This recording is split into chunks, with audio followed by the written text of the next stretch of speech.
রংপুর জেলার সর্ব উত্তরের এক উপজেলার নাম দেওয়ানগঞ্জ। পূর্বে ব্রহ্মপুত্র নদ, পশ্চিমে যমুনা নদী বেষ্টিত এই উপজেলার প্রতি বছর এই উপজেলার মানুষ নদী ভাঙনের শিকার হয়। তবু এসব অবহেলিত নদী ভাঙন কবলিত মানুষের জীবনযাত্রায় রয়েছে অন্যরকম এক বৈচিত্র্যময়।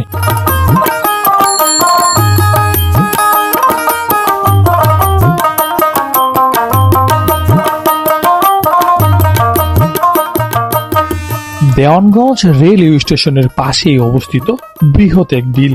এই বিলের পার ঘেঁষেই গড়ে উঠেছে নদী ভাঙন কবলিত মানুষের বসতি।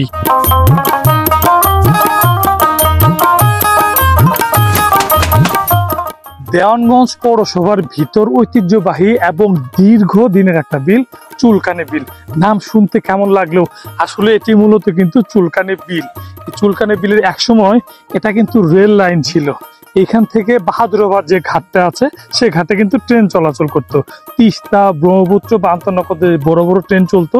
এই লাইন থেকে কিন্তু ট্রেন যেত।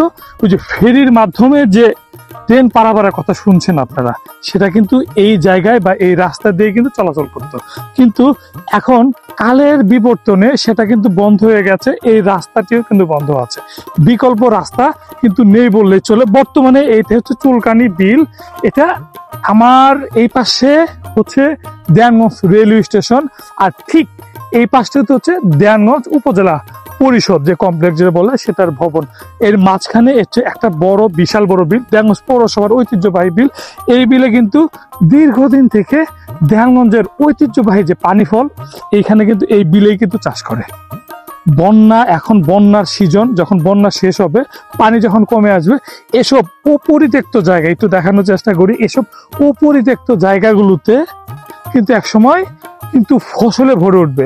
আপনি যদি আমার এই পাশটাতে একটু দেখার চেষ্টা করেন, এখনো কিন্তু এই পাশে কিন্তু যে পানি ফলের চাষ মানে চারাগুলো আছে, যে চারা কিন্তু অলরেডি দেখা যাচ্ছে। কিন্তু ধীরে ধীরে এই চারাগুলো কিন্তু বিস্তার লাভ করবে।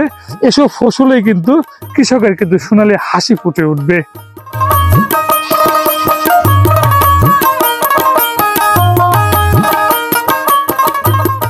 শত বছরের ঐতিহ্যবাহী এই চুলকানি বিল ঘিরে স্থানীয় বাসিন্দাদের অনেক স্বপ্ন রয়েছে।